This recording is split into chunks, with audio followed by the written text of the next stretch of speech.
अल्हम्दुलिल्लाह रब्बिल आलमीन। शुरू अल्लाह के नाम से जो बहुत ही मेहरबान और नहायत ही रहम वाला है। जी तो आप सब दोस्तों की दुआओं की बदौलत मेरा लेक्चर नंबर 9 अपलोड हो रहा है। आपका बहुत बहुत शुक्रिया।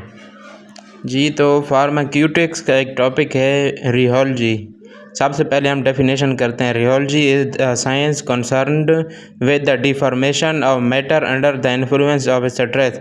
स्ट्रेस की मौजूदगी में किसी भी मादा का किसी भी मैटर की शेप में साइज में तब्दीली आ जाना रियोलॉजी कहलाता है। Viscosity is an expression of the resistance of a fluid to flow. The higher the viscosity, the greater the resistance. Viscosity और रेजिस्टेंस ये फ्लूइड की एबिलिटी होती है फ़्लो करने में, और जितनी विस्कोसिटी ज़्यादा होगी इतनी रेजिस्टेंस ज़्यादा होगी। जी तो रियोलॉजी की क्लासिफिकेशन हम करते हैं फ़्लो में और डिफॉर्मेशन में, कि कोई चीज़ कितनी फ़्लो कर रही है, कोई फ्लूइड कितना फ़्लो कर रहा है। फ़्लो को फर्दर डिवाइड हो जाता है प्लास्टिक और विस्कस में। प्लास्टिक डिवाइड हो जाता है विनगम और नॉन विनगम, और विस्कस डिवाइड हो जाता है Newtonian and non Newtonian fluid. इसके बाद डिफॉर्मेशन में इलास्टिक और इनइलास्टिक आ जाते हैं। और रियोलॉजी दो लफ्ज़ों का कॉम्बिनेशन है, रियो और लॉजी। रियो का मैनी है टू फ्लो एंड लॉजी का मैनी है science study of flow of liquid. The definition इसकी यूँ होगी कि the source of flow and deformation of material under the influence of stress.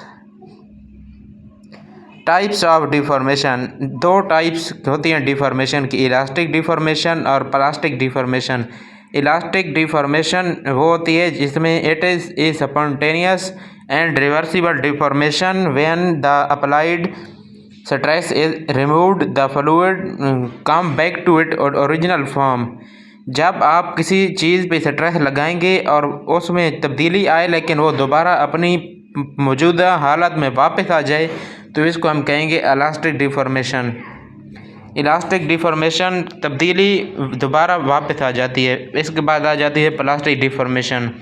It is an irreversible deformation, a type of deformation in which the fluid does not come back into its original structure when the force stress is removed। Plastic deformation में ये कहते हैं कि अगर हम force लगाते हैं, फ़र्ज़ करें, तो वो दोबारा अपनी मौजूदा पूरी पोजीशन में वापस नहीं आता।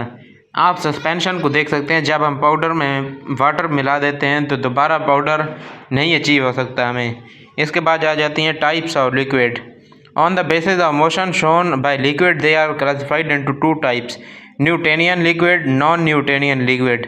Newtonian liquid those liquid which obey Newton law of flow, जबकि non Newtonian liquid those liquid which does not follow Newton law of flow. Newton law of flow, the shear stress of flowing fluid is directly proportional to shear strain। shear stress of a fluid is directly proportional to the shear strain। इसका formula है, ये T आ जाता है directly proportional dV/dr। shear stress, the ratio of shear force to the cross section area required to show। इसके T आ जाता है F, force पर area. shear strain, change in velocity between two flow of liquid which is separated by distance। shear strain is equal to dV/dr। इसके बाद explanation, let us consider a hawk of liquid consisting of layers। shear strain का deformation के अंदर भी बुनियादी role है और इसका फॉर्मेशन के अंदर भी बुनियादी रोल है।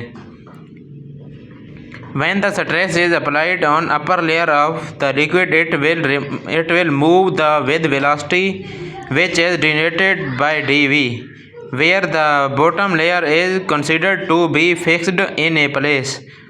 The difference in velocity between two layers is denoted by dz। A force per unit area is required to bring about change. Mathematically हम न्यूटनियन लॉ को ऐसे डिनोट करेंगे कि according to Newtonian law the rate of shear is directly proportional to shear stress. Shear stress directly proportional होगा rate of shear के। Force पर unit area directly proportional है D V over D R के। F force पर unit area is equal to, ये जो N की तरह आपको दिख रहा है ये कांस्टेंट है, Newtonian constant of viscosity. Coefficient of viscosity is equal to force पर unit area divided by D V over D R. इसके बाद आ जाएगा coefficient of viscosity is equal to force per G है शियर स्ट्रेन, फोर्स है, F है shear stress, और G जो एन नज़र आ रहा है ये कोएफिशिएंट ऑफ विस्कोसिटी। कोएफिशिएंट जहाँ भी हो ये बहुत ही ज़्यादा अहमियत रखता है और इसकी करेक्ट वैल्यू याद रखनी होती है कोएफिशिएंट की। Non Newtonian fluid, the fluid which do not obey Newton law of flow are called non Newtonian fluid. वो फ्लूइड जो न्यूटन लॉ ऑफ फ्लो को डिफाइन नहीं करता उसको हम नॉन न्यूटनियन फ्लूइड कहते हैं। Classification, they are classified into two categories, time independent fluid, time dependent fluid. Time dependent fluid जो होगा ये प्लास्टिक फ्लो होगा, पेसिडो प्लास्टिक फ्लो होगा, डाइलेंट फ्लो होगा। Time dependent thixotropy, rheopexy plastic flow. It is a time independent flow in certain non-Newtonian fluid. When stress is applied, they cannot begin to flow, and the stress crosses a certain limit. Then they begin to flow and act at the stage their rate of. This type of flow is called plastic flow. Bingtum liquid. The liquid showing plastic flow is called Bingtum liquid. ऐसे liquid जो plastic flow को ज़ाहिर करते हैं, जो show करते हैं, उनको हम बिंगटम लिक्विड कहते हैं। इसकी एग्जांपल है flocculated suspension. Flocculated suspension is the example of Bingham liquid. Graphical representation of plastic flow. Rate of shear ऊपर आ जाएगा वाई एक्सिस पे और शियर स्ट्रेस एक्स एक्सिस पे आ जाएगा, और जो ग्राफ बनेगा वो नीचे से ऊपर की तरफ बनेगा, एक्स एक्सिस से वाई एक्सिस की तरफ ग्राफ बनेगा। Equation you bracket F minus F over capital G. जो कैपिटल यू है ये प्लास्टिक विस्कोसिटी है, जो कैपिटल एफ है ये शियर स्ट्रेस है, जो स्मॉल एफ है वो है यील्ड वैल्यू, और जी रेट ऑफ शियर है। Pseudo plastic flow, it is also known as shear thinning system. Definition: when the shear stress is applied, they flow, so the viscosity of pseudo-plastic system decreases with the increase of shear stress. This type of flow is called pseudo-plastic flow. pseudo-plastic flow की example में fibre molecule like methyl cellulose fibre. Equation F1 is equal to coefficient G, capital F is equal to shear stress, coefficient is equal to viscosity, capital G shear rate, capital N exponent, and is always greater than 1. Rheogram for pseudo plastic flow. इसका जो graph है ये भी बिल्कुल उसी तरह ही बनेगा। Rate of shear ऊपर आएगा वाई एक्सिस पे और जो एक्स एक्सिस पे शियर स्ट्रेस आएगा।